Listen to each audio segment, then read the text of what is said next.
La cuisinière nettoie le mur et sent quelque chose d'étrange derrière le tableau. En l'enlevant, elle révèle une horreur que personne n'osait imaginer. La vérité cachée change l'avenir des enfants du manoir de Neuilly. Et le masque de la belle-mère tombe avec un bruit sec. Que pensez-vous qu'il va se passer dans cette histoire? Commentez et n'oubliez pas de vous abonner à notre chaîne. Et dites-nous depuis quelle ville vous nous regardez. Je vous promets que ce sera la meilleure histoire que vous entendrez de votre vie. La nuit de septembre tombait doucement sur Paris, apportant avec elle cette fraîcheur caractéristique qui annonçait la proximité de l'automne. Sur l'avenue Foch, parmi les gratte-ciel qui rivalisaient pour l'attention du ciel, se dressait un hôtel particulier qui semblait avoir été oublié par le temps.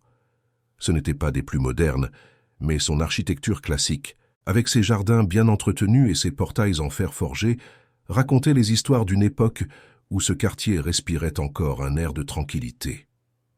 À l'intérieur de cette demeure, Solange Dubois arpentait les couloirs avec la même légèreté que toujours. Ses pas étaient silencieux, presque invisibles, comme ils l'avaient été durant les 22 dernières années au service de la famille Lefebvre. Solange avait 53 ans, les cheveux grisonnants attachés en un simple chignon, des mains calleuses à force de travail et un regard qui gardait la sagesse de celle qui observe plus qu'elle ne parle. Elle n'était pas seulement la cuisinière de la maison, elle était la mémoire vivante de cet endroit, témoin silencieux des joies, des tristesses, des naissances et des transformations. Cette nuit-là, cependant, il y avait quelque chose de différent dans l'air. Quelque chose que Solange ne parvenait pas à nommer, mais qui la dérangeait comme une épine invisible sous la peau. L'hôtel particulier était préparé pour une célébration. Des chandeliers en argent rutilaient sur la table de la salle à manger, des fleurs importées parfumaient chaque pièce, et des serveurs engagés pour l'occasion circulaient avec des plateaux de cristal. Tout semblait parfait. Trop parfait.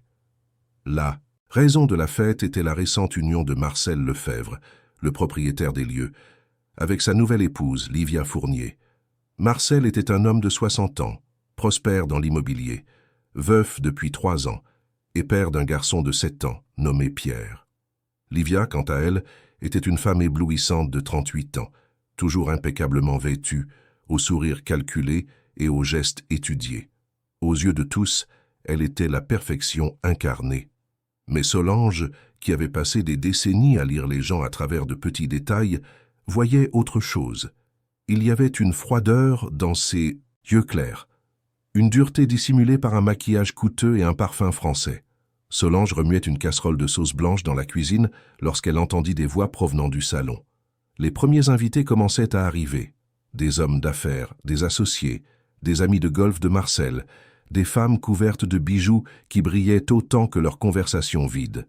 Solange connaissait bien ce monde. Elle avait déjà servi des centaines de dîners comme celui-ci. Mais cette fois, une angoisse croissante lui serrait la poitrine. Pierre n'était pas à la maison.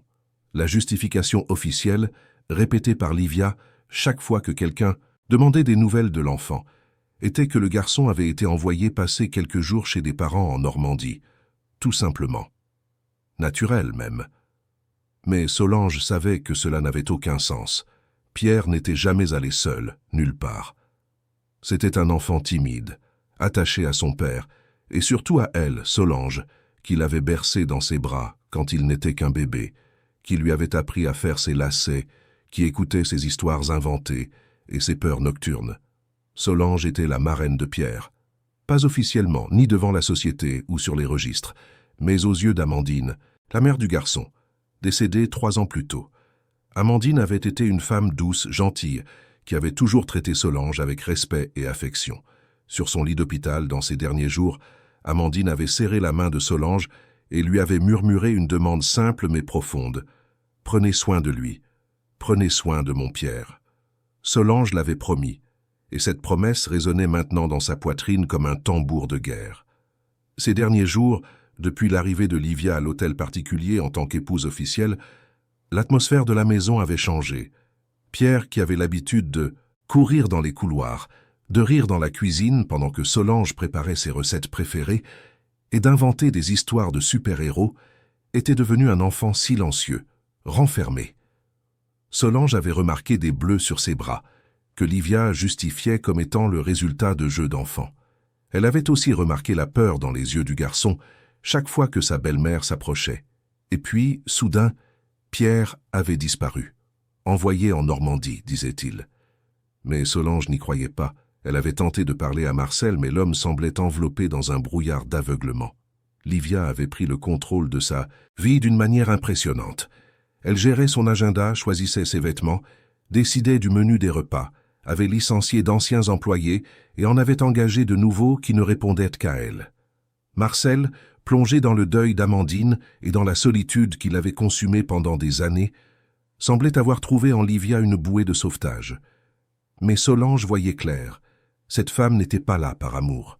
Elle était là par intérêt. Et Pierre, l'unique héritier d'une fortune considérable, était un obstacle sur son chemin. La fête battait son plein dans le salon. Solange entrait et sortait de la cuisine, supervisant les plats servis, vérifiant les détails, s'assurant que tout était impeccable. Mais son esprit était loin. Il était avec Pierre. Où pouvait-il être? Allait-il bien? Avait-il vraiment été envoyé en Normandie? Et sinon, où l'avait-il mis?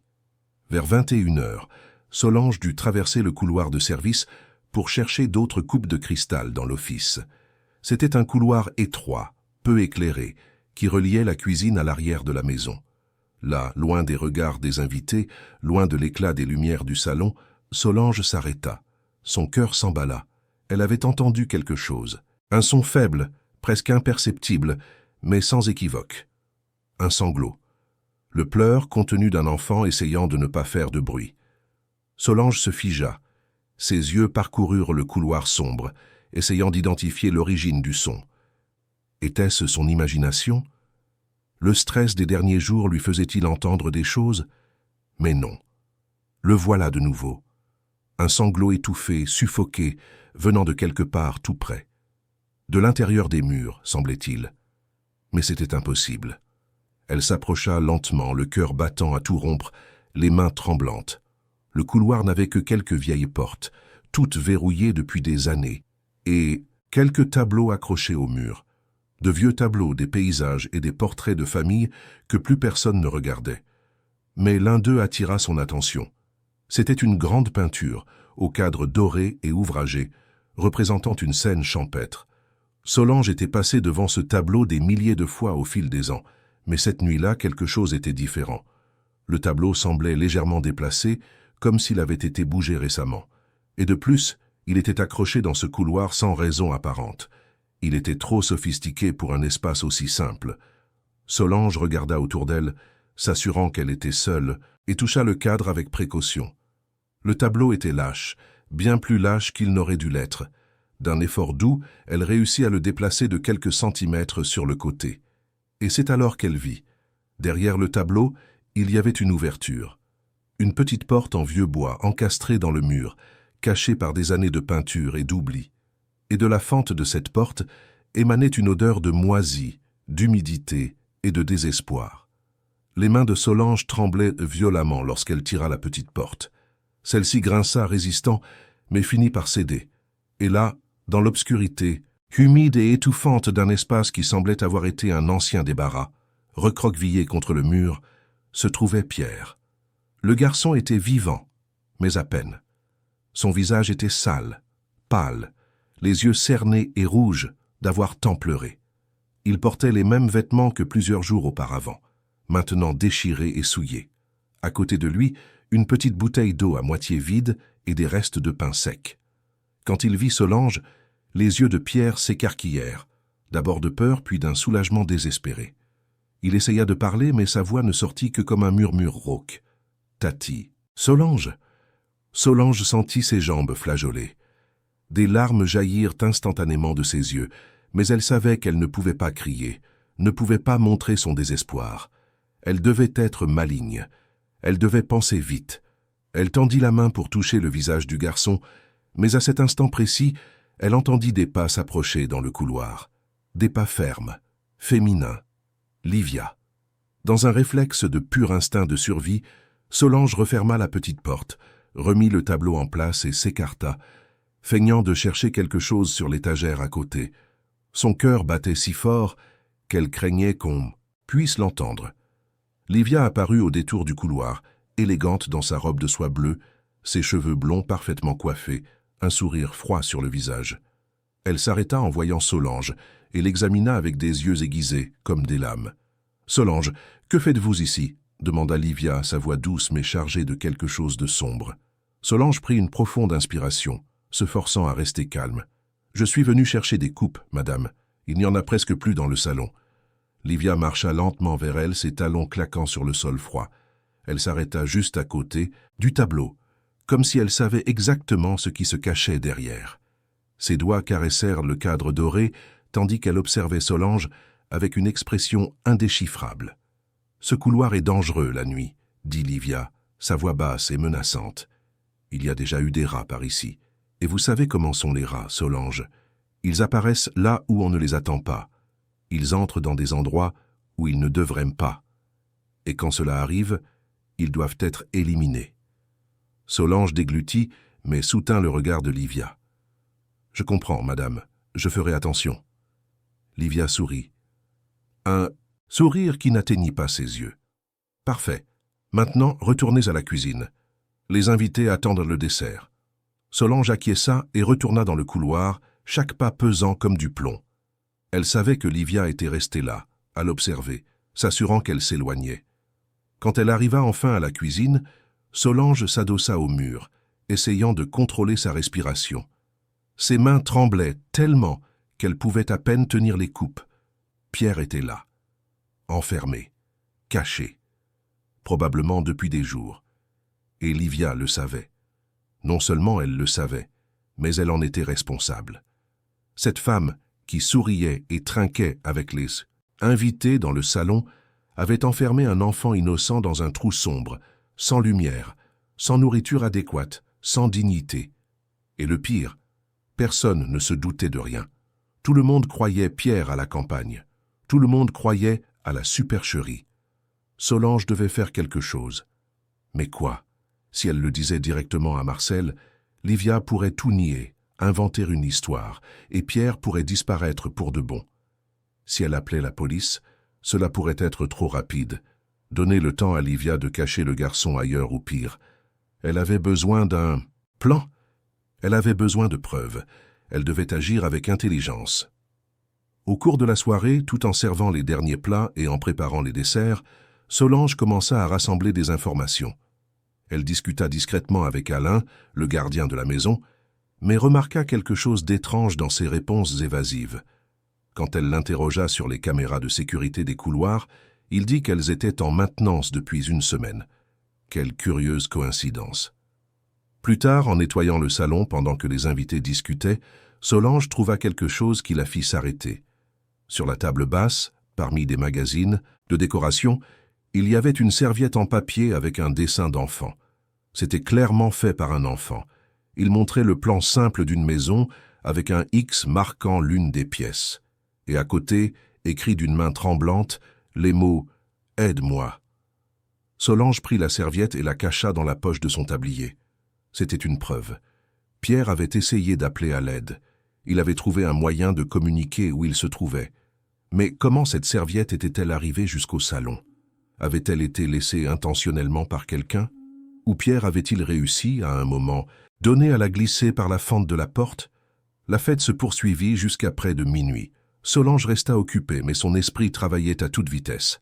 Elle observa Livia tout le temps, la façon dont elle contrôlait chaque mouvement de Marcel, dont elle éloignait quiconque tentait de parler de Pierre, dont sa main caressait possessivement le bras de son mari.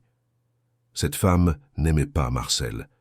Elle aimait ce qu'il représentait, la richesse, le statut, le pouvoir. Et Pierre était le seul obstacle entre elle et un héritage millionnaire. Quand les derniers invités partirent enfin, Solange aida à ramasser les coupes et les assiettes, rangea les restes, nettoya les surfaces. Livia monta dans sa chambre avec Marcel, et la maison plongea enfin dans le silence. Solange, épuisée mais incapable de dormir, s'assit dans la cuisine avec une tasse de tisane. Ses pensées étaient un tourbillon. Elle regarda la serviette d'enfant sur la table. Elle regarda le couloir sombre au loin, et elle prit une décision. Elle ne pouvait pas attendre. Elle ne pouvait faire confiance à personne. Pierre souffrait probablement de faim, de soif, de peur, seul dans le noir.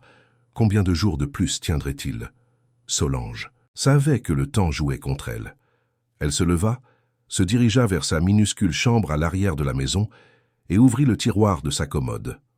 Là, rangé entre de vieux vêtements, se trouvait un petit enregistreur vocal qu'elle utilisait pour dicter des recettes et des listes de courses. Il était simple, ancien, mais il fonctionnait. Solange le prit et le mit dans sa poche. Si elle parvenait à enregistrer quelque chose, n'importe quoi qui incriminerait Livia, elle aurait une arme. Elle retourna à la cuisine et resta là, dans la pénombre, à attendre. Attendre quoi? Elle ne le savait pas exactement. Mais son instinct lui disait que quelque chose allait se passer, et elle avait raison. Vers 2 heures du matin, elle entendit des pas descendre l'escalier. Solange se cacha derrière la porte de l'office, le cœur battant la chamade. C'était Livia. La femme portait un peignoir de soie et tenait un plateau avec des restes de nourriture. Elle se dirigea directement vers le couloir de service. Solange la suivit dans l'ombre, en gardant une distance de sécurité. Livia s'arrêta devant le tableau, regarda autour d'elle pour s'assurer qu'elle était seule, puis le déplaça. Elle ouvrit la petite porte et jeta le plateau à l'intérieur, comme si elle nourrissait un animal. Solange entendit la voix faible de Pierre, suppliant de sortir, disant qu'il avait froid, qu'il voulait son père. Et puis elle entendit la réponse glaciale de Livia. « Tais-toi, gamin. Ton père ne se soucie même plus de toi, il m'a moi maintenant. Et quand tout sera réglé, tu disparaîtras pour de bon. Il n'y a pas de place pour toi dans cette maison. » Solange activa discrètement l'enregistreur dans sa poche. Chaque mot fut enregistré, chaque menace, chaque preuve de la cruauté de cette femme. Livia referma la porte avec force, remit le tableau en place et quitta le couloir, retournant dans sa chambre. Solange attendit d'être sûre d'être seule, puis courut jusqu'au tableau. Elle le déplaça avec précaution, ouvrit la petite porte et murmura à Pierre. « Tiens bon encore un peu, mon amour. Tati va te sortir de là, je te le promets. Mais je dois le faire correctement. Tu me fais confiance ?» Pierre, les larmes coulant sur son visage sale, acquiesça. Solange toucha son visage, essuya ses larmes du bout des doigts et promit à nouveau. Elle referma lentement la porte, remit le tableau en place et retourna à la cuisine. Elle avait un enregistrement, elle avait un dessin, elle avait sa parole. Maintenant, elle avait besoin d'un plan pour exposer tout cela de la bonne manière. À un moment où Livia ne pourrait pas s'échapper, à un moment où tout le monde pourrait voir la vérité. Assise dans la pénombre de la cuisine, Solange commença à élaborer sa stratégie. Elle savait qu'elle aurait besoin de courage. Elle savait qu'elle mettrait sa propre vie en danger. Mais peu importait. Elle avait fait une promesse à Amandine. Et plus que cela, elle aimait ce garçon, comme s'il était son propre fils. La nuit avança. Les premières lueurs de l'aube commencèrent à éclaircir le ciel de Paris. Et Solange, femme d'âge mûr, invisible aux yeux de l'élite, aux mains calleuses et au cœur immense, se prépara pour la bataille la plus importante de sa vie. Elle ne savait pas exactement comment elle ferait, mais elle savait qu'elle le ferait, coûte que coûte. Un nouveau jour se levait sur l'hôtel particulier des Lefebvre, un jour qui allait tout changer. Un jour où la vérité, aussi douloureuse soit-elle, éclaterait enfin au grand jour, et tout commencerait avec une femme simple, au tablier usé et au regard déterminé, qui refusait de laisser l'injustice l'emporter. Solange regarda par la fenêtre de la cuisine, observant le soleil se lever sur la ville géante, et elle murmura une prière silencieuse. Pour Pierre, pour la justice, pour le courage. Et puis, avec la détermination de celle qui porte le monde sur ses épaules, elle commença à préparer le petit déjeuner. Un autre jour commençait, mais celui-ci serait différent de tous les autres. Ce serait le jour où tout changerait. Le petit déjeuner de ce mardi fut servi à 8 heures précises, comme toujours. Solange prépara tout avec le même soin habituel. Des baguettes chaudes, de la charcuterie variée, des fruits frais coupés en morceaux parfaits, des jus de fruits frais et le café expresso que Marcel appréciait tant. Mais ses mains tremblaient légèrement en disposant le plateau. Elle n'avait pas dormi, pas une minute. Elle avait passé la nuit entière à réfléchir, à planifier, à essayer de trouver le meilleur moyen de sauver Pierre sans mettre l'enfant en plus grand danger. Marcel descendit ponctuellement comme à son habitude. Il portait un costume gris, une cravate bleu marine, des chaussures cirées. Ses cheveux grisonnants étaient peignés en arrière. Et il avait cette posture d'homme d'affaires qui avait bâti un empire à partir de rien. Mais Solange, qui le connaissait depuis plus de 2 décennies, remarquait la profonde tristesse dans ses yeux. Marcel ne s'était jamais complètement remis de la perte d'Amandine. Et maintenant, en se mariant si rapidement avec Livia, il semblait plus un homme cherchant à combler un vide qu'un homme véritablement amoureux. « Bonjour, Solange », la salua-t-il en s'asseyant à la table de la véranda. « Le café sent merveilleusement bon, comme toujours. »« Bonjour, monsieur Marcel », répondit Solange, lui servant le café avec des mains qui tentaient de dissimuler sa nervosité. « Avez-vous bien dormi ?» Marcel soupira regardant le jardin à travers les grandes baies vitrées. « Plus ou moins. Livia a été agitée toute la nuit. Elle a dit qu'elle avait fait des cauchemars. » Solange se mordit la langue. Des cauchemars. Cette femme savait exactement ce qu'elle faisait. Elle n'avait pas de cauchemars. Elle avait mauvaise conscience. Ou pire, elle planifiait son prochain coup. « Et vous, avez-vous des nouvelles de Pierre ?» risqua Solange, observant attentivement la réaction de Marcel. Son visage se ferma légèrement. « Je lui ai parlé hier au téléphone. Il s'amuse bien à la ferme de ses oncles. Il a dit qu'il voulait rester 1 semaine de plus là-bas. » Solange sentit sa poitrine se serrer. C'était un mensonge. Tout était mensonge. Pierre était à quelques mètres de là, en train de souffrir, et son propre père croyait à la supercherie. Comment Livia avait-elle pu orchestrer tout cela si parfaitement? Marcel n'avait certainement pas parlé à son fils. Il avait probablement parlé à quelqu'un se faisant passer pour l'enfant, où Livia avait inventé toute l'histoire et lui, dans sa confiance aveugle, l'avait cru. C'est bien, força Solange. L'air de la campagne fait du bien aux enfants. À ce moment, Livia apparut sur la véranda. Elle portait une robe blanche en lin, les cheveux lâchés tombant en vagues parfaites sur ses épaules, un maquillage léger mais impeccable. Elle ressemblait à une star de cinéma, mais quand ses yeux rencontrèrent ceux de Solange, il y eut un éclair, un avertissement silencieux. Solange comprit le message. « Ne vous mêlez pas de ce qui ne vous regarde pas. »« Chérie », salua Livia, embrassant le sommet de la tête de Marcel avant de s'asseoir à côté de lui. « Solange, pouvez-vous m'apporter mon thé vert et quelques toasts complets ?»« Oui, madame », répondit Solange en se retirant dans la cuisine. Pendant qu'elle préparait le thé, Solange entendait des bribes de la conversation du couple sur la véranda. Livia parlait d'un voyage qu'elle voulait faire, de la rénovation de certaines pièces de la maison, du licenciement d'autres anciens employés. Elle prenait le contrôle total. Et Marcel, comme un homme anesthésié par sa propre solitude, acquiesçait simplement à tout. Solange revint avec le thé et les toasts, servit en silence et se retira à nouveau. Mais avant de quitter complètement la véranda, elle entendit Livia commenter quelque chose qui la fit se figer. « Marcel, mon amour, je pense que nous devrions envisager d'inscrire Pierre dans un internat à son retour. Ainsi, il deviendrait plus indépendant, se ferait des amis, et nous aurions plus de temps pour nous. » La suggestion était présentée avec douceur, mais Solange reconnut l'intention derrière. Livia voulait éloigner Pierre de façon permanente. Elle voulait le mettre à l'écart, l'isoler, effacer sa présence de la vie de Marcel. Et pire, elle semait l'idée petit à petit, manipulant son mari avec cette voix douce et ce sourire calculé. Marcel hésita. « Je ne sais pas, Livia. Pierre est encore très jeune, et après avoir perdu sa mère, je pense qu'il a besoin de rester près de moi. »« Justement pour ça, chérie, » insista Livia, sa voix suave comme du miel empoisonné. « Il doit apprendre à être fort. La vie est dure, et nous ne serons pas là pour toujours. Il vaut mieux qu'il apprenne l'indépendance maintenant. » « Je vais y réfléchir, » répondit Marcel, clairement mal à l'aise avec le sujet. Solange s'éloigna avant qu'il ne puisse remarquer sa présence. Elle retourna à la cuisine et s'appuya contre l'évier, respirant profondément. Le plan de Livia devenait de plus en plus clair. Elle ne voulait pas seulement éloigner Pierre, mais l'effacer complètement de la vie de Marcel. Et elle le faisait progressivement, stratégiquement, pour que personne ne se doute de rien. Toute la matinée, Solange s'occupa des tâches ménagères. Elle nettoya, organisa, prépara le déjeuner. Mais son esprit ne s'arrêtait pas. Elle devait agir vite. Chaque heure qui passait était une heure de souffrance de plus pour Pierre. Mais comment? Comment démasquer Livia, sans lui donner le temps d'inventer des excuses ou de faire quelque chose de pire à l'enfant. C'est alors que Solange se souvint de quelque chose. Marcel avait une réunion prévue ce soir-là à la maison.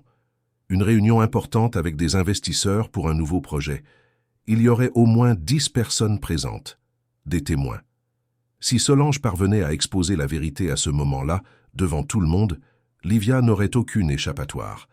Et avec autant de personnes présentes, il n'y aurait aucun risque qu'elle tente quelque chose de désespéré.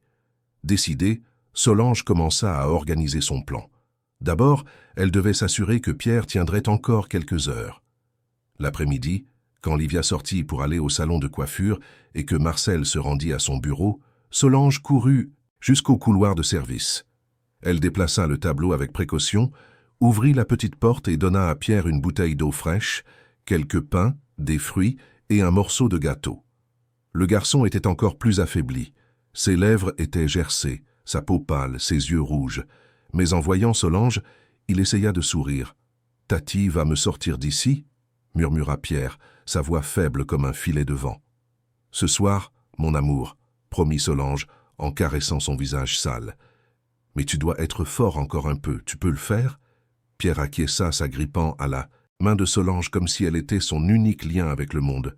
« J'ai peur, Tati. Je sais, mon enfant, je sais. Mais ce sera bientôt fini. Tati te le promet. Elle a dit que j'allais disparaître, » continua Pierre, les larmes commençant à couler. « Elle a dit que je ne manquerai à personne, que papa ne veut plus de moi. » Solange sentit une rage profonde brûler dans sa poitrine, une rage comme elle n'en avait jamais ressentie. Comment quelqu'un pouvait-il être aussi cruel avec un enfant sans défense? Comment pouvait-on planter des graines de peur et de rejet dans le cœur d'un garçon qui avait déjà perdu sa mère? C'est un mensonge, Pierre. Tout est mensonge. Ton père t'aime plus que tout au monde, et moi aussi je t'aime. Et maman, de là où elle est, t'aime aussi. Tu ne disparaîtras jamais. Tu es important. Tu es aimé. Tu as compris? Pierre serra la main de Solange et pleura doucement.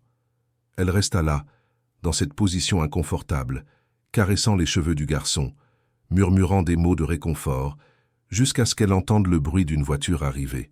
Livia revenait. Rapidement, Solange referma la petite porte, remit le tableau en place et quitta le couloir.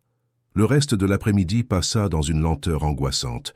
Solange prépara les amuse-gueules pour la réunion du soir, arrangea le salon, vérifia que tout était parfait. Tout en travaillant, elle observait Livia circuler dans la maison comme une reine dans son château.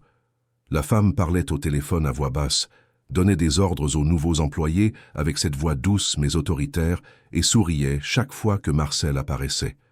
C'était une actrice consommée, mais Solange connaissait la vérité. Et ce soir, tout le monde la connaîtrait aussi. À 19 h, les invités commencèrent à arriver. Des hommes d'affaires en costume, certains accompagnés de leurs épouses, tous discutant d'affaires, d'investissement, de retour sur investissement. Solange servit les boissons, circula avec les plateaux de canapé, resta discrète comme toujours. Mais son cœur battait à tout rompre. Bientôt elle devrait agir. Bientôt elle mettrait tout en jeu. La réunion se déroulait dans le bureau de Marcel, mais après 1 heure, il invita tout le monde à se diriger vers le salon où Livia avait préparé une présentation sur le projet. C'était un projet de luxe, une résidence haut de gamme, et Livia tenait à y participer, se montrant intéressée par les affaires de son mari. Une autre manœuvre stratégique pour consolider sa place dans sa vie. Solange attendit le bon moment. Elle attendit que tout le monde soit réuni dans le salon, attentif à la présentation. Et alors, les mains tremblantes mais la détermination inébranlable, elle s'approcha de Marcel et lui murmura quelque chose qui lui glaça le sang. « Monsieur Marcel, je dois vous parler. C'est à propos de Pierre. C'est urgent. » Marcel fronça les sourcils. « Maintenant, Solange? Je suis au milieu d'une réunion importante. C'est de la vie de votre fils qu'il s'agit, monsieur. »« S'il vous plaît. » Quelque chose dans le ton de la voix de Solange, quelque chose dans l'urgence désespérée de ses yeux, fit s'arrêter Marcel. Il s'excusa auprès de ses invités et accompagna Solange dans le couloir. Livia, qui observait tout avec des yeux perçants, se leva également, clairement inquiète. « Que se passe-t-il » demanda Marcel, impatient mais aussi légèrement inquiet.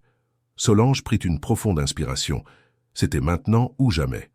Monsieur Marcel, Pierre n'est pas en Normandie, il n'y est jamais allé. Il est ici, dans la maison, enfermé, caché. Le visage de Marcel devint blanc. Quoi? Solange, vous allez bien? Vous vous sentez mal? Je sais que ça semble fou, monsieur, mais c'est la vérité. Madame Livia a caché le garçon dans un espace derrière un tableau dans le couloir de service. Il est là depuis des jours, affamé, assoiffé, effrayé, et j'ai des preuves. Marcel regarda Livia qui s'était approchée et écoutait maintenant tout avec une expression de choc parfaitement jouée. Marcel, elle est devenue folle, elle invente des choses absurdes. Comment peux-tu croire ça? J'ai un enregistrement, continua Solange en sortant le petit enregistreur de sa poche, Madame Livia menaçant Pierre, disant qu'il va disparaître. Tout est là. Marcel prit l'enregistreur avec des mains tremblantes et appuya sur play. Et alors, dans la voix froide et claire de Livia, ils entendirent « Tais-toi, gamin. Ton père ne se soucie même plus de toi. Il m'a, moi, maintenant. Et quand tout sera réglé, tu disparaîtras pour de bon. » Le silence qui suivit fut assourdissant. Marcel resta paralysé, son visage perdant toute couleur. Les invités, curieux de ce retard, s'étaient approchés et entendaient également une partie de l'enregistrement. Livia, réalisant qu'elle était piégée, changea de stratégie. Elle se mit à pleurer, à trembler, à faire une scène dramatique. « C'est un mensonge. Cet enregistrement est un faux. Marcel, tu me crois moi ou cette cuisinière qui essaie de nous séparer ?» Mais Marcel n'écoutait plus. Il courait déjà dans le couloir, suivi de Solange, de Livia et de quelques invités curieux. Solange montra le tableau. « C'est là, monsieur. Derrière ce tableau. » Avec une force brutale, Marcel arracha le tableau du mur. Le cadre tomba au sol avec un fracas. Il tira la vieille petite porte avec une telle force qu'il faillit l'arracher de ses gonds. Et là, dans l'obscurité humide et suffocante, recroquevillé et tremblant, se trouvait Pierre. « Papa !» murmura le garçon en tendant ses bras minces et sales. Marcel poussa un cri qui semblait venir du plus profond de son âme. Il entra dans l'espace exigu et prit son fils dans ses bras, le serrant avec une force désespérée. Pierre pleurait, Marcel pleurait, et Solange, adossée au mur, pleurait aussi. Des larmes de soulagement, de douleur, de gratitude. Les invités étaient sous le choc. Livia essaya de s'approcher, de toucher Marcel, mais il la repoussa avec un regard de haine pure. « Ne me touche pas, n'approche pas de mon fils. Comment as-tu... Pousse, comment ?» Livia tenta encore de nier, d'inventer des excuses, mais c'était inutile. Les preuves étaient irréfutables. L'enregistrement, l'état de l'enfant, l'espace secret, tout l'accusait. Un des invités, qui était avocat, était déjà au téléphone pour appeler les autorités. Un autre médecin examinait Pierre avec inquiétude. La maison, qui quelques heures plus tôt était le théâtre d'une réunion d'affaires sophistiquée, se transforma en chaos. Solange observait tout comme dans un rêve. Elle observait Marcel tenant son fils, lui promettant de ne plus jamais le laisser seul. Elle observait Livia être interrogée par tout le monde, son masque tombant, enfin révélant la personne cruelle qu'elle avait toujours été. Et elle observait Pierre, fragile mais vivant, sauvé. C'est alors que Pierre, toujours dans les bras de son père, regarda Solange et tendit une petite main dans sa direction. « Tati Solange m'a sauvé », dit-il d'une voix faible. « Elle me l'avait promis. Et elle a tenu sa promesse. » Marcel regarda Solange, les larmes coulant sur son visage. Ses yeux disaient tout ce que les mots ne pouvaient exprimer. Gratitude, regret, reconnaissance. Il s'approcha d'elle, tenant toujours Pierre, et murmura « Vous avez sauvé mon fils. Vous avez sauvé ma vie. Comment puis-je, vous remercier ?» Solange, le visage mouillé de larmes, secoua simplement la tête. « Pas besoin de me remercier, monsieur Marcel. J'ai promis à madame Amandine que je prendrai soin de lui. Et une promesse est une promesse. » Cette nuit-là, beaucoup de choses changèrent dans l'hôtel particulier des Lefebvre. Les autorités emmenèrent Livia pour interrogatoire. On découvrit qu'elle avait un complice, le nouveau gardien, Alain, qui avait été payé pour désactiver les caméras et s'assurer que personne ne découvre la cachette. Tous deux seraient tenus pour responsables. La vérité, si soigneusement cachée, avait enfin éclaté. Pierre fut emmené à l'hôpital pour des examens. Il était déshydraté, dénutri, traumatisé mais vivant. Les médecins dirent qu'il se rétablirait physiquement en quelques semaines Émotionnellement, cela prendrait plus de temps, mais avec de l'amour, du soutien et des soins, il s'en sortirait. Marcel ne quitta pas son fils d'une semelle. Il lui tint la main pendant tout le trajet jusqu'à l'hôpital, pendant tous les examens, pendant toute la nuit. Et pendant que Pierre dormait, enfin en sécurité dans un lit propre et doux, Marcel pleurait doucement, murmurant des excuses pour avoir été si aveugle, si naïf, si négligent. Solange resta également à l'hôpital, assise sur une chaise dans un coin de la chambre. Marcel avait insisté pour qu'elle reste. « Vous faites partie de la famille », avait-il dit. « Vous l'avez toujours été. Et j'ai été un idiot de ne pas le reconnaître avant. » Cette nuit-là, tandis que Paris dormait dehors, à l'intérieur de cette chambre d'hôpital régnait un silence différent. Un silence de nouveau départ, de cicatrisation, d'espoir. Pierre était sauvé. Livia faisait l'objet d'une enquête. Et Solange, la femme invisible, la cuisinière simple et dévouée, avait prouvé que le courage n'a rien à voir avec la position sociale ou le compte en banque. Il a à voir avec la grandeur du cœur, et le sien était immense. Les premiers rayons de soleil du lendemain matin pénétraient par les fenêtres de l'hôpital, illuminant la chambre où Pierre dormait profondément. Il était sous perfusion, son petit visage encore pâle mais enfin propre, les cheveux peignés avec soin par Solange quelques heures plus tôt. Marcel restait assis à côté du lit, tenant la petite main de son fils, comme s'il craignait que, s'il la lâchait une seconde, le garçon ne disparaisse à nouveau. Ses yeux étaient rouges d'avoir tant pleuré, son costume froissé, sa barbe naissante. Mais rien de tout cela n'importait. Son fils était vivant, il était en sécurité, et il ne le perdrait plus jamais de vue. Solange s'était assoupie sur la chaise dans le coin, épuisée après une nuit entière de veille. Mais même en dormant, son visage portait cette expression de celle qui peut enfin se reposer après avoir accompli une mission impossible. Marcel la regarda avec une gratitude si profonde que cela en était douloureux. Cette femme, qu'il avait toujours traitée avec cordialité mais jamais avec la juste valeur, avait sauvé ce qu'il avait de plus précieux. Elle avait tout risqué. Sa sécurité, son emploi, peut-être même sa vie. Et tout cela par amour. Un amour vrai, inconditionnel, maternel. Quand Pierre se réveilla enfin, vers 8 heures du matin, la première chose qu'il fit fut de chercher son père du regard. Marcel se pencha immédiatement, souriant à travers les larmes qui recommençaient à couler. « Je suis là, mon fils. Papa est là. Et je ne te quitterai plus. Jamais plus. » Pierre essaya de sourire, mais sa voix sortit faible et rauque. « Où est Tati Solange ?»« Elle est là, mon amour, » répondit Marcel en montrant le coin de la pièce. « Elle est là aussi. Elle prend soin de toi, comme elle l'a toujours fait. » À ce moment, Solange se réveilla comme si son instinct maternel l'avait alerté que Pierre s'était réveillé. Elle se leva rapidement de sa chaise, le dos endolori, et s'approcha du lit. « Bonjour, mon prince. Comment te sens-tu ?»« J'ai soif, » murmura Pierre. Solange prit immédiatement un verre d'eau avec une paille et aida le garçon à boire lentement, avec précaution, exactement comme l'infirmière l'avait indiqué. Pierre but quelques gorgées puis la regarda avec ses yeux marrons si semblables à ceux de sa mère. « Tu m'as sauvé, Tati. Tu as tenu ta promesse. » Solange sentit un nœud dans sa gorge. « Je tiendrai toujours mes promesses envers toi, mon amour. Toujours. » Ils restèrent là, tous les trois, dans ce moment de silence réconfortant, quand la porte de la chambre s'ouvrit et que le docteur Hélène Robert, la pédiatre responsable du cas, entra. C'était une femme d'une 40aine d'années, les cheveux noirs attachés en queue de cheval, le regard ferme mais doux. Elle salua tout le monde et s'approcha de Pierre avec un sourire rassurant.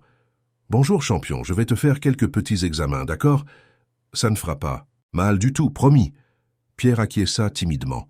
Le médecin vérifia ses signes vitaux, examina ses réflexes, posa quelques questions simples. Ensuite, elle demanda à parler à Marcel à l'extérieur. Solange resta avec Pierre, distrayant le garçon avec des histoires pendant que son père sortait. Dans le couloir, le docteur Robert fut direct.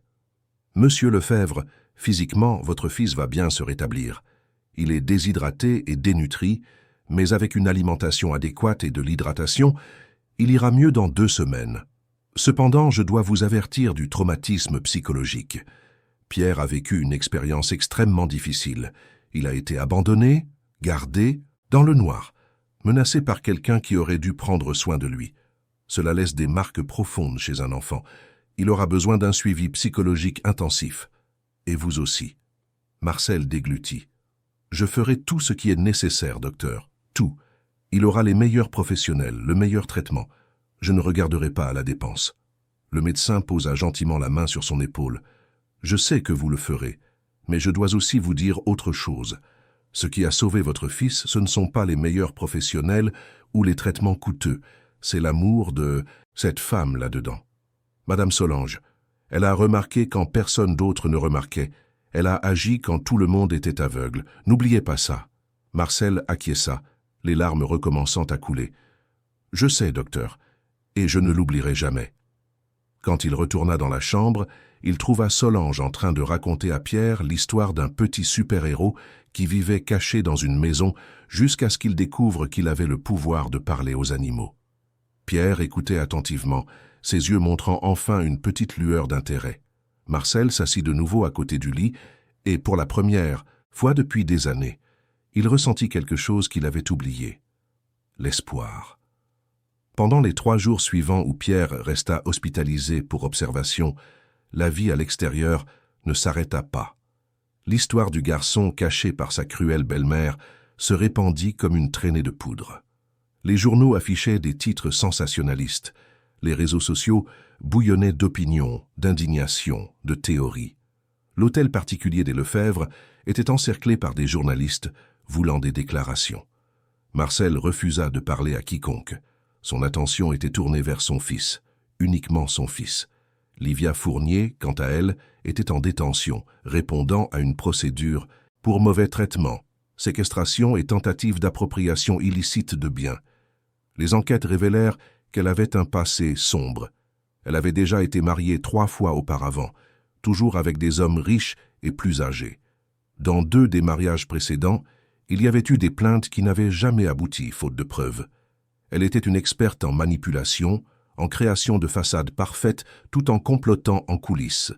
Marcel n'avait été qu'une victime de plus de ses plans méticuleux. Le complice, Alain Costa, le gardien engagé par Livia, était également en détention. Lors de sa déposition, il révéla qu'il avait été payé pour désactiver le système de caméra et s'assurer que personne ne s'approche du couloir où Pierre était caché. Il dit qu'il ne savait pas que c'était un enfant qui était enfermé là, que Livia lui avait dit que c'était juste une zone en rénovation qui devait rester interdite. Mais la police ne crut pas sa version. Les preuves montraient qu'il savait exactement ce qui se passait. Tandis que le monde extérieur tournait autour du scandale, à l'intérieur de la chambre d'hôpital, une transformation silencieuse avait lieu. Marcel redécouvrait son fils. Il passait des heures à parler avec Pierre, à écouter ses histoires, ses peurs, ses rêves. Il découvrit que le garçon adorait dessiner, qu'il rêvait d'avoir un chien, qu'il regrettait sa mère tous les jours, mais avait peur d'en parler pour ne pas rendre son père triste.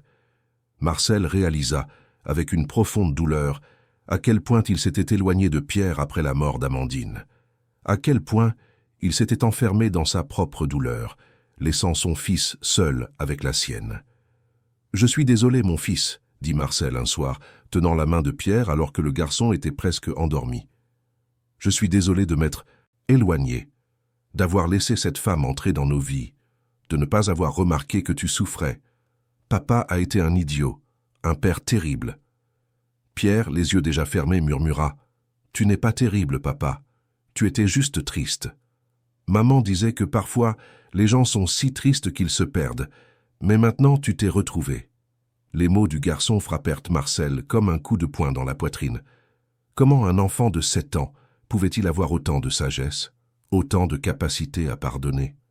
Il serra son fils dans ses bras avec précaution en faisant attention de ne pas débrancher la perfusion et pleura doucement contre ses cheveux. « Je promets d'être un meilleur père. Je promets de t'écouter. Je promets que plus jamais rien ni personne ne te fera de mal. » Solange, qui observait la scène depuis le coin de la chambre, essuya discrètement les larmes qui coulaient sur son visage. C'était ça.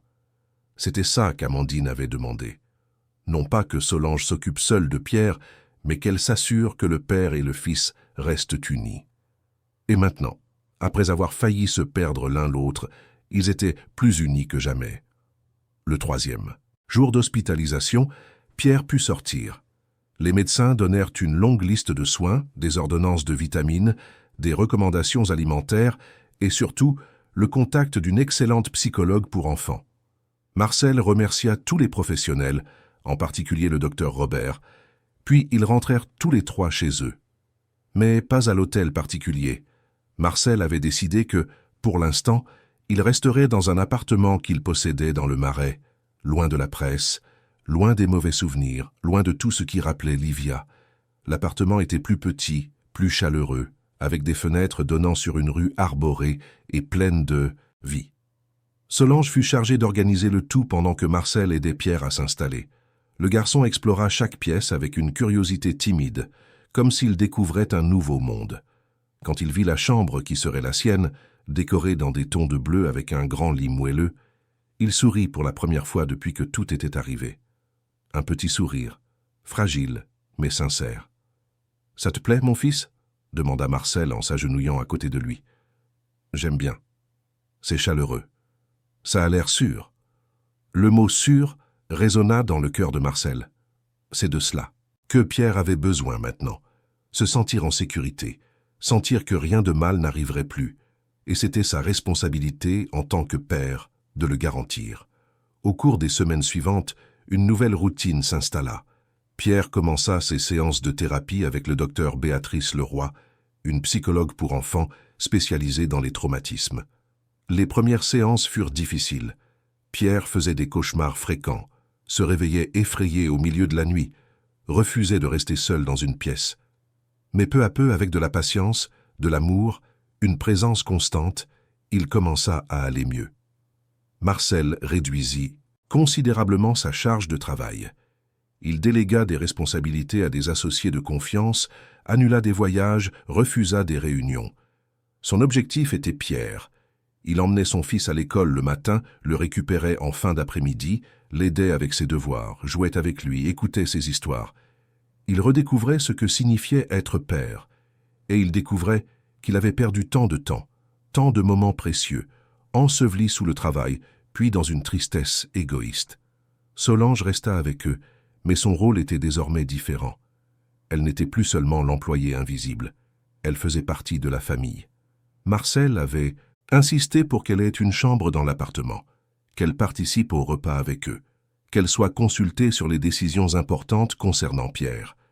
Elle était la marraine, après tout, la vraie, celle qui avait été là quand personne d'autre n'y était, celle qui avait tout risqué. Un samedi après-midi, environ un mois après le sauvetage, tous les trois étaient dans la cuisine en train de préparer des biscuits. Pierre pétrissait la pâte avec ses petites mains, riant quand la farine giclait sur son visage. Marcel essayait de découper les biscuits en forme d'étoile, mais ils sortaient tous tordus, ce qui faisait rire Pierre encore plus, et Solange supervisait avec ce sourire serein de celle qui voit tout ce qu'elle a toujours souhaité se réaliser. « Papa, tu es nul pour faire des biscuits », dit Pierre en éclatant de rire. Marcel feignit l'indignation. « Nul ? Je suis le meilleur faiseur de biscuits du monde. Celles-ci sont des étoiles modernes, des étoiles abstraites. » Pierre rit encore plus, et Solange aussi. C'était un moment simple, ordinaire, mais chargé de sens. C'était la vie qui se passait. C'était la guérison qui se passait.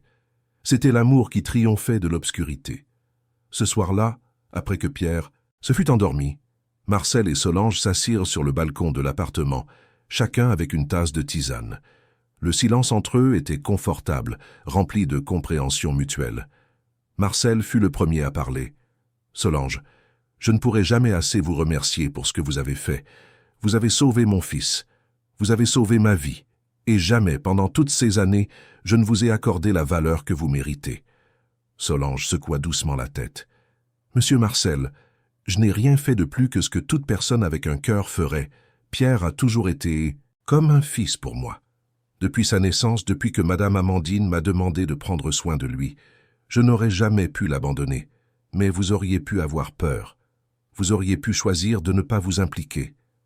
Livia était dangereuse. Vous avez risqué votre vie. » Solange regarda les étoiles qui commençaient à apparaître dans le ciel. « Quand on aime vraiment quelqu'un, monsieur Marcel, il n'y a pas de choix. On agit, tout simplement. parce qu'on ne peut pas vivre avec soi-même en sachant qu'on n'a rien fait. Et j'aimais ce garçon. Je l'aime, comme s'il était le mien. Madame Amandine me l'a confié en partant. Et jamais, jamais je ne trahirai cette confiance. Marcel sentit les larmes revenir. Il semblait que ces derniers temps, il pleurait plus que dans toute sa vie. Mais c'étaient des larmes différentes maintenant. Pas de désespoir, mais de gratitude, de reconnaissance, de transformation. Vous n'êtes plus l'employé de cette maison, Solange. Vous êtes de la famille. Et je veux que vous le sachiez. Je veux que Pierre le sache. Vous serez toujours la bienvenue. Vous aurez toujours une place ici. Non pas parce que je vous paie, mais parce que vous le méritez. Parce que sans vous, j'aurais tout perdu. Solange sourit, les yeux également embués de larmes. Merci, monsieur Marcel. Mais vous savez, je n'ai pas besoin de grand-chose. J'ai juste besoin de voir ce garçon grandir heureux, en sécurité, aimé. C'est tout ce que je veux. Et il grandira ainsi, promit Marcel, avec vous et moi à ses côtés, ensemble. Ils restèrent là, sur le balcon, observant la ville s'illuminer dans la nuit, chacun plongé dans ses propres pensées, mais unis par un lien que la tragédie avait renforcé au lieu de le détruire. À l'intérieur de l'appartement, Pierre dormait profondément, enfin en paix. Et cette nuit-là, à ce moment-là, il semblait que le pire était derrière eux. Il semblait que la lumière triomphait enfin de l'obscurité. Mais il y avait encore un dernier rebondissement, quelque chose que personne n'attendait, et qui allait tout changer une fois de plus. Quelques jours plus tard, Marcel reçut un appel de son avocat, maître Robert Fontaine.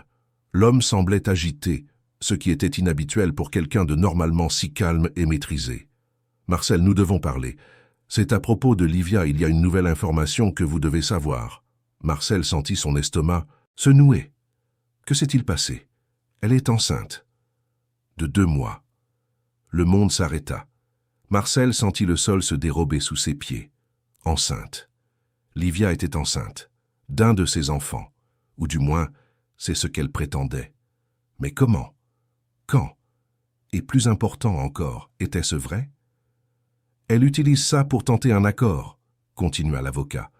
Elle prétend qu'elle mérite une chance parce qu'elle porte l'héritier des Lefebvre, que le bébé n'est coupable de rien, que Pierre aurait un frère. Marcel n'arrivait pas à traiter l'information.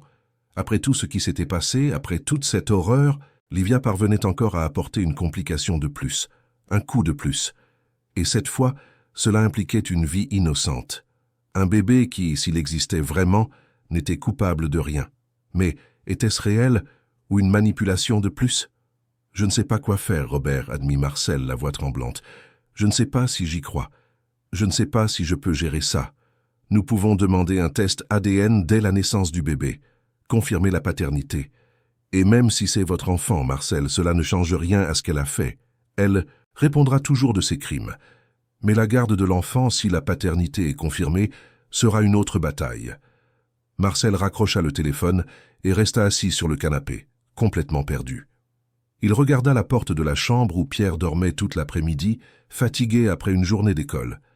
Il regarda la cuisine où Solange préparait le dîner en fredonnant doucement. Comment allait-il expliquer cela? Comment allait-il gérer la possibilité d'avoir un autre enfant, fruit d'une relation avec une femme qui avait failli détruire sa famille? Ce soir-là, après que Pierre se fut endormi, Marcel raconta tout à Solange. Elle écouta en silence, son visage ne montrant aucun jugement, seulement de la compréhension. Quand il eut fini, elle soupira profondément. « Monsieur Marcel, si ce bébé est vraiment le vôtre, il ou elle sera le frère ou la sœur de Pierre, et les enfants ne sont pas coupables des erreurs des adultes. Quelle que soit la décision que vous prendrez, je sais que ce sera en pensant au bien de tous, surtout de Pierre. Et s'il ne l'accepte pas, et si cela détruit tous les progrès que nous avons faits? » Solange posa gentiment sa main sur la sienne. « Pierre est plus fort que vous ne l'imaginez. Et il vous a maintenant. Il m'a. Il a de l'amour. C'est ce qui compte. Le reste, nous l'affronterons ensemble. Comme toujours. » Marcel acquiesça, se sentant un peu moins perdu. Solange avait raison. Ils affronteraient cela ensemble. Parce que maintenant, ils n'étaient plus seulement patrons et employés. Ils étaient une famille. Et une famille n'abandonne pas, peu importe la violence de la tempête.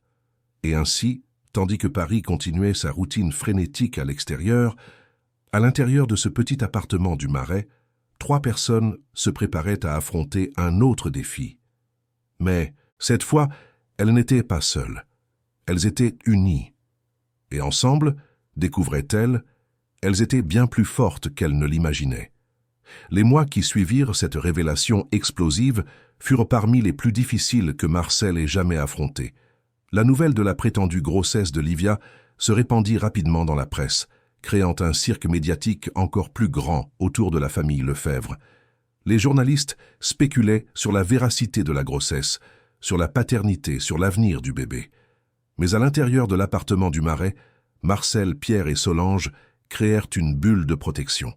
Un espace où ce qui importait, c'était eux 3 ensemble, affrontant chaque jour l'un après l'autre. Pierre, étonnamment, géra la nouvelle mieux que Marcel ne l'avait espéré. Quand son père rassembla enfin le courage de lui parler de la possibilité d'avoir un petit frère ou une petite sœur, le garçon demanda simplement « Mais le bébé va vivre avec nous ou avec elle ?» Marcel expliqua avec précaution que, si le bébé était vraiment son enfant, il aurait la responsabilité de s'occuper de lui, mais que Livia répondait à de graves accusations et n'obtiendrait probablement pas la garde. Pierre réfléchit un instant, son expression trop sérieuse pour un enfant de 7 ans, puis dit quelque chose qui surprit tout le monde. « Le bébé n'est pas coupable de ce qu'elle a fait. Si c'est vraiment mon frère, on s'occupera de lui ensemble. Maman disait toujours que la famille, c'est ceux qu'on choisit d'aimer. » Marcel serra son fils fort dans ses bras, émerveillé par la capacité de pardon et de compréhension de cet enfant qui avait tant souffert. C'était comme si Pierre avait une sagesse ancienne, héritée peut-être d'Amandine, qui avait toujours été une femme au cœur immense. Le docteur Leroy, la psychologue de Pierre, expliqua que la réaction du garçon était positive. Il apprenait à séparer les actions des adultes de l'innocence des enfants. Il développait de l'empathie, de la compréhension et de la résilience. Le travail thérapeutique portait ses fruits, et Pierre, peu à peu, redevenait un enfant normal. Il avait encore ses moments difficiles, ses cauchemars occasionnels, mais il allait visiblement mieux. Pendant ce temps, le procès contre Livia avançait. Les avocats de Marcel réussirent à prouver, par des examens médicaux, qu'elle était réellement enceinte. Cependant, un rebondissement que personne n'attendait se produisit. Lors d'une audience préliminaire, l'avocat de la défense de Livia présenta une information explosive. Elle avait eu une relation avec une autre personne pendant la période où elle prétendait être en relation exclusive avec Marcel. Les enquêtes révélèrent que Livia entretenait une liaison secrète avec un homme d'affaires argentin nommé Fernando Medina, qu'elle avait rencontré lors d'un voyage d'affaires. Des messages téléphoniques, des registres d'hôtels, tout indiquait une relation parallèle. De plus, les examens de datation de la grossesse montraient que la conception avait eu lieu exactement pendant la période où Livia était à Buenos Aires pour 5 jours, prétendument pour affaires. La vérité était dévastatrice, mais d'une certaine manière libératrice.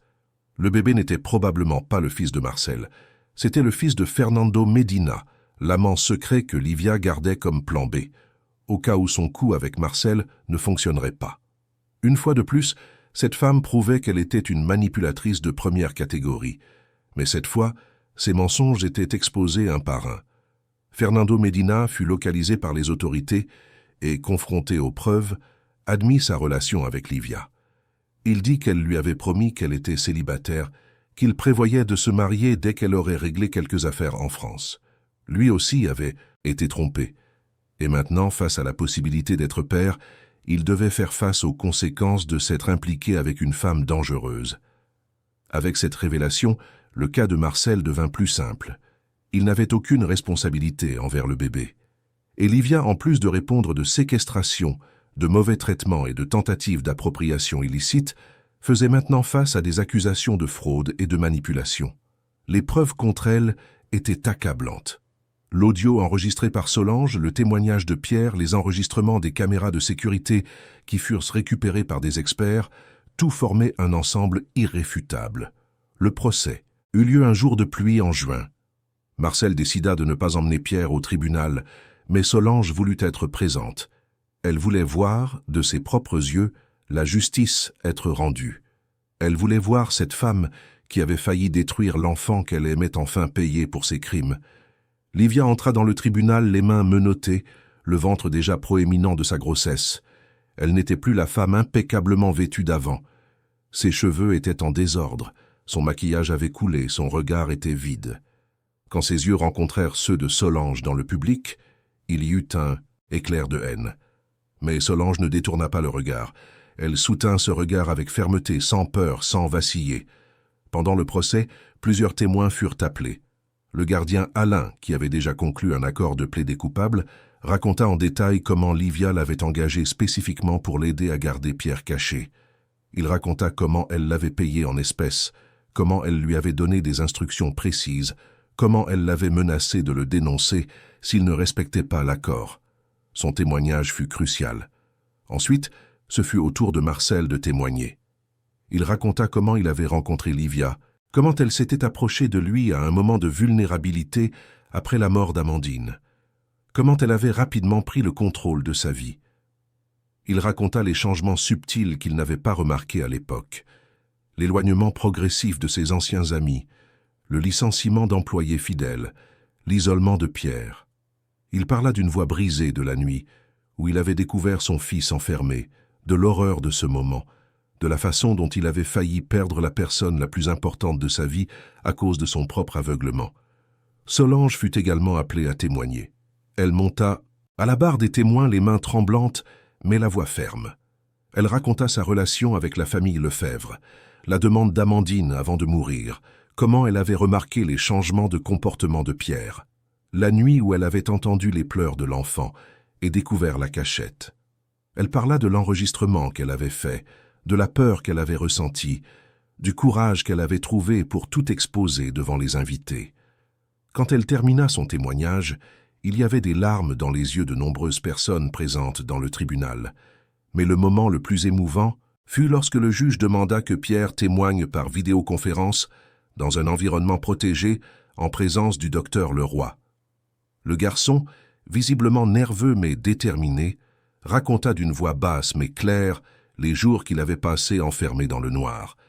Il parla de la peur, de la faim, d'entendre des voix passer mais de ne pas pouvoir crier parce qu'il avait été menacé de choses pires s'il faisait du bruit. Il raconta comment il avait dessiné le plan de la maison sur la serviette en espérant que quelqu'un le trouverait. Et il parla de l'immense soulagement quand il avait vu le visage de Tati Solange dans cette fente de lumière. Quand la vidéo se termina, le silence dans le tribunal était lourd. Même le procureur, un homme expérimenté qui avait tout vu, semblait ému. Livia, assise sur le banc des accusés, gardait le visage baissé, incapable d'affronter les conséquences de ses actes. La sentence fut sévère mais juste. Livia fut condamnée à 12 ans de prison pour séquestration, mauvais traitement, fraude et tentative d'appropriation illicite. Alain écopa de 5 ans, mais avec une réduction de peine pour sa collaboration, et plus important que la condamnation elle-même fut le message que le juge adressa dans son discours final. Dans cette salle aujourd'hui, nous avons vu 2 visages de l'humanité. Nous avons vu le visage de la cupidité, de la manipulation, de la cruauté. Une femme capable d'emprisonner un enfant innocent pour satisfaire son ambition. Mais nous avons aussi vu le visage de l'amour vrai, du sacrifice, du courage, une femme simple qui a tout risqué pour sauver un garçon qu'elle aimait comme son fils. Et cela nous rappelle que la grandeur morale n'a rien à voir avec l'argent, les noms de famille, le statut social. Elle a à voir avec le caractère, avec la grandeur du cœur. Et sur ce point, Madame Solange Dubois nous a donné une leçon que personne ici présent n'oubliera jamais. En sortant du tribunal, Solange était épuisée mais soulagée. Justice avait été faite. Livia paierait pour ses crimes. Et le plus important, Pierre était en sécurité. La menace avait été éliminée. Marcel serra Solange dans ses bras sur les marches du palais de justice, sans se soucier des flashs des photographes. « Merci », murmura-t-il, « pour tout ». Les mois suivants apportèrent une paix qui n'avait pas visité la vie de Marcel et Pierre depuis longtemps. Ils retournèrent à l'hôtel particulier, mais firent des changements importants. Ils rénovèrent les pièces qui rappelèrent Livia, engagèrent de nouveaux employés, mais gardèrent certains anciens qui avaient été injustement licenciés. La maison redevint un foyer, pas seulement une propriété coûteuse. Pierre reprit l'école avec beaucoup de soutien. Au début, Il fut difficile de gérer les regards curieux de ses camarades, les questions indiscrètes de certains, la célébrité momentanée d'être le garçon de l'actualité. Mais peu à peu, avec le temps, tout redevint normal. Il se fit de nouveaux amis, recommença à jouer, à rire, à être un enfant. La thérapie continuait, mais les séances étaient de plus en plus espacées. Le docteur Leroy dit que Pierre était l'un des cas de rétablissement les plus impressionnants qu'elle ait jamais suivis. Tout cela grâce à l'amour inconditionnel qu'il recevait à la maison. Marcel subit également de profondes transformations. Il avait appris de la manière la plus douloureuse possible que le succès professionnel ne signifiait rien si l'on perdait les personnes que l'on aimait. Il réduisit sa journée de travail de façon permanente, refusa des propositions lucratives qui l'éloigneraient de la maison et se mit à privilégier les moments de qualité avec Pierre. Les dîners en famille, les après-midi au parc, les voyages de week-end, les conversations avant de dormir. Tout ce qu'il avait négligé alors qu'il était consumé par la douleur de la perte d'Amandine, puis par l'illusion que Livia avait créée. Un samedi après-midi, environ 1 an après tout ce cauchemar, Marcel, Pierre et Solange étaient dans le jardin de l'hôtel particulier. Ils avaient planté ensemble un cerisier, comme symbole de nouveau départ, de croissance, d'espoir. Pierre arrosait le petit arbuste avec soin, tout concentré sur sa tâche. Marcel observait avec un sourire, et Solange tricotait assise sur un banc en bois. « Papa, quand l'arbre grandira, il donnera des fruits ?» demanda Pierre. « Oui, mon fils, ça prend quelques années, mais il en donnera. Et quand ce sera le cas, on fera de la confiture ensemble. »« Et je pourrai aider ?» demanda Pierre, les yeux brillants d'enthousiasme. « Bien sûr que tu pourras. Tu es le chef assistant officiel de cette maison. » Pierre rit et continua d'arroser. Marcel s'approcha de Solange et s'assit à côté d'elle. Ils restèrent là dans un silence confortable pendant quelques minutes, observant simplement le garçon jouer avec le tuyau d'arrosage, mouillant non seulement la plante mais aussi l'herbe autour, et, même lui-même en riant aux éclats, « Il est si différent, » commenta Marcel. « Quand je pense à comment il était il y a 1 an, on dirait une autre personne. Parce qu'il est en sécurité maintenant, » répondit Solange, sans cesser de tricoter. « Il sait qu'il est aimé, qu'il est protégé, et ça fait toute la différence du monde. » Marcel acquiesça. « Et une grande partie de cela, c'est grâce à vous, Solange. Vous n'avez jamais renoncé à lui. Même quand moi, son propre père, j'étais trop aveugle pour voir. » Solange arrêta enfin de tricoter et regarda Marcel avec ses yeux doux qui avaient toujours vu au-delà des apparences. « Monsieur Marcel, puis-je dire quelque chose ? Bien sûr. Et s'il vous plaît, arrêtez de m'appeler monsieur.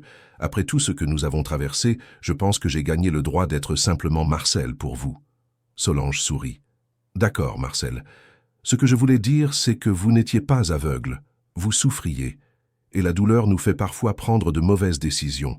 Mais quand vous avez réalisé votre erreur, vous l'avez corrigée. Vous vous êtes battu pour votre fils. Vous vous êtes transformé. Et c'est ce qui compte.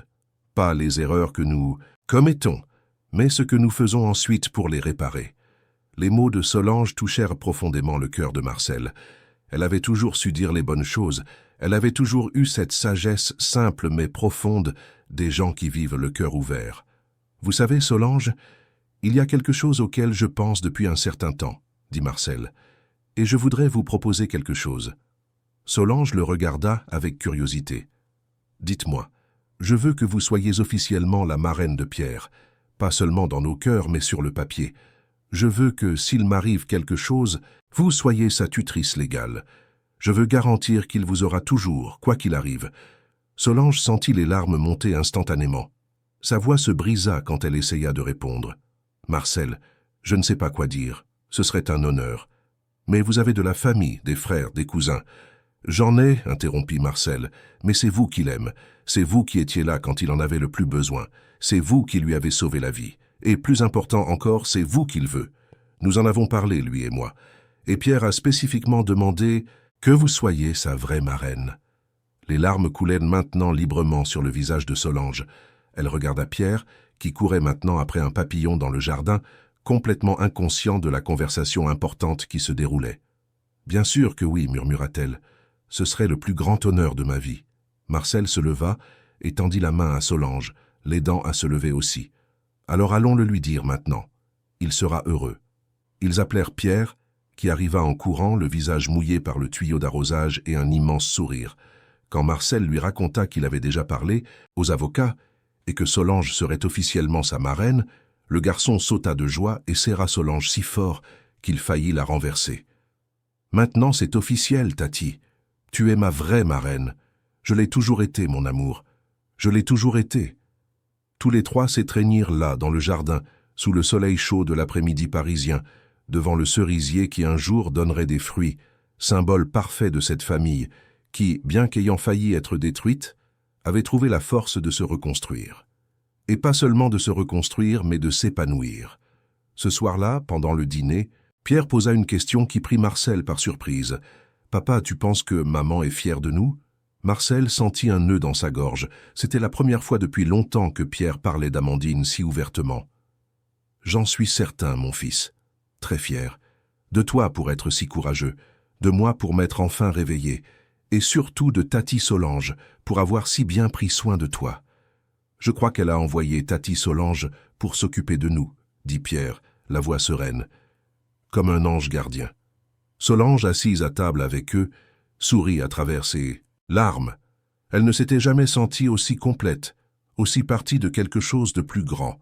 Pendant des années, elle avait servi cette famille en tant qu'employée. Mais maintenant, c'était quelque chose de bien plus profond. C'était de l'amour, c'était la famille, c'était l'appartenance. Les années suivantes apportèrent stabilité et bonheur. Pierre grandit fort et en bonne santé, se transformant en un adolescent intelligent et compatissant. Marcel continua d'être le père présent qu'il avait promis d'être, ne laissant plus jamais le travail consumer son temps avec son fils. Et Solange resta la base solide de cette famille, la présence constante, le havre de paix dans les moments difficiles. Livia purgea sa peine en prison. Le bébé naquit et fut placé sous la garde de Fernando Medina, qui assuma la paternité et déménagea en France pour élever sa fille. Ironiquement, il finit par devenir un bon père, prouvant que les enfants ne paient pas toujours pour les erreurs de leurs parents. La petite fille, nommée Sofia, ne connut jamais sa mère au-delà des visites contrôlées en prison, mais elle grandit entourée d'amour et de soins. Quant au cerisier planté cet après-midi-là, il grandit, fort et touffu. La 5e année après sa plantation, il donna ses premiers fruits. Et comme promis, Marcel, Pierre et Solange firent de la confiture ensemble, riant dans la cuisine, tandis que les fruits rouges tachaient leurs mains et leurs vêtements. C'était un moment simple, ordinaire, mais chargé de sens.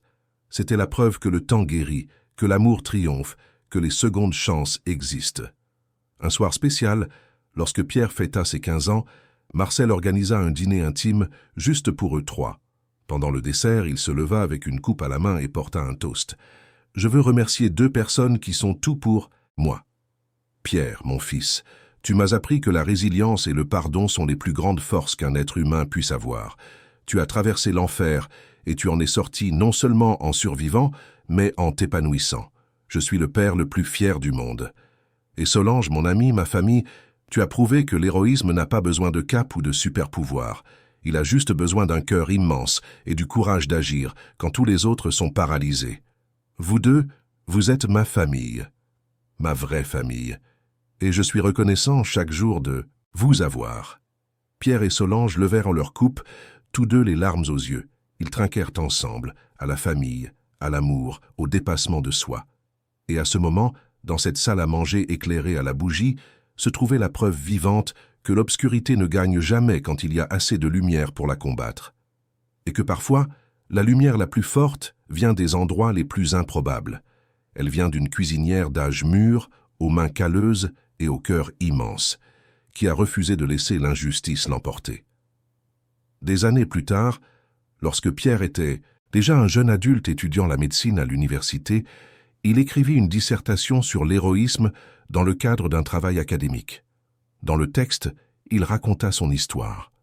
Il raconta la nuit où il fut enfermé dans le noir, la peur qu'il ressentit, la femme qui le sauva. Et il conclut par des mots qui résumaient parfaitement tout ce qu'il avait appris. L'héroïsme ne réside pas dans de grands gestes ou des exploits impossibles.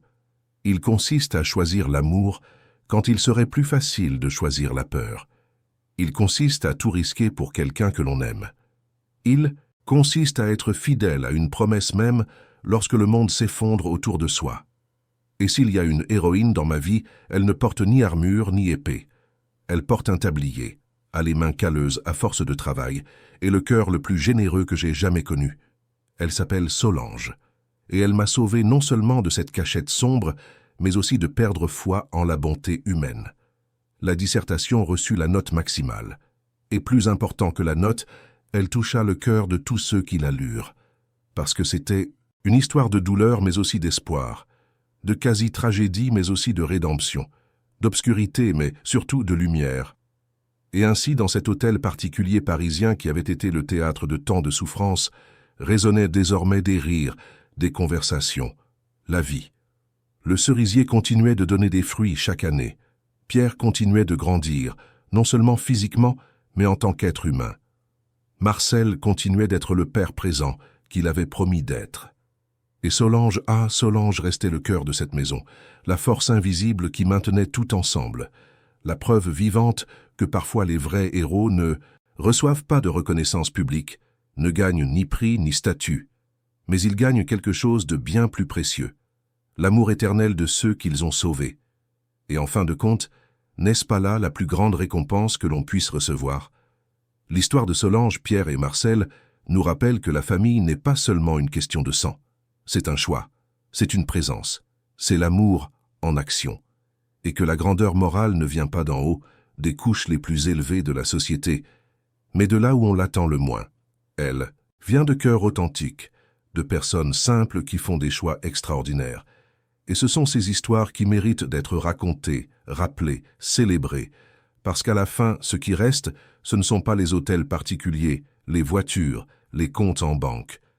Ce qui reste, ce sont les moments, les étreintes, les promesses tenues, l'amour qui refuse d'abandonner. Et ça, aucun méchant, aucune circonstance, aucune obscurité ne pourra jamais l'effacer.